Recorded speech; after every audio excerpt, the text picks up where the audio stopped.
बुजुर्ग फरमाते मैंने दुआ मांगने का तरीका अपनी बीवी से सीखा। हजरत वो किस तरह?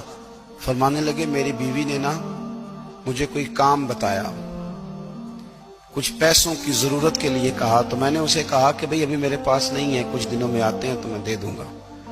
औरतों की आदत होती है, वो बार बार याद कराती हैं। 2-4 दिनों के बाद फिर उसने कहा हजरत वो मैंने कहा था कुछ पैसे, मैंने उसे कहा कि अभी मेरे पास नहीं है, कुछ दिनों में मिलते हैं तो मैं तुम्हें दे दूंगा। उसने कुछ दिनों के बाद फिर कहा हुजूर वो मैंने कुछ पैसे कहे थे।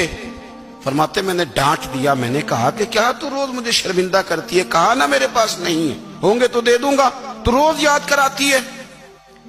फरमाते उसने पहले तो मेरी डांट को सहा, फिर मेरे सख्त जुमलों ने उसकी आंखों में आंसू पैदा कर दिए, फिर उसने अपने आंचल में अपने उस दुख को समेटा और फिर उसने एक जुमला कहा तो मैं रो पड़ा और मुझे अपने रब से मांगने का तरीका आ गया।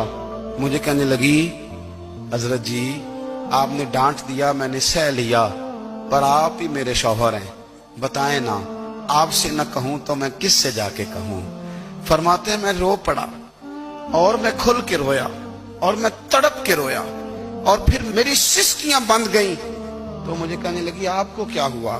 मैंने कहा मुझे भी दुआ मांगनी आ गई है। जब मैं उसे कहूंगा ना अल्लाह तू ही मेरा रब है, मैं तुझसे न कहूं तो मैं किससे जाके कहूं, मैं क्यों किसी बंदे से सवाल करूं, मैं क्यों किसी दुनियादार से कहूं, मैं तेरे बंदों का नेक बंदों का वसीला लेके तेरे महबूब की गुलामी लेके तेरी बारगाह में आया, तुझसे ना मांगूं तो किससे मांगूं। समझ आ गई है, जब मैं इस रंग में मांगूंगा तो तेरा रब मेरे ऊपर बड़ा ही फजल फरमाएगा।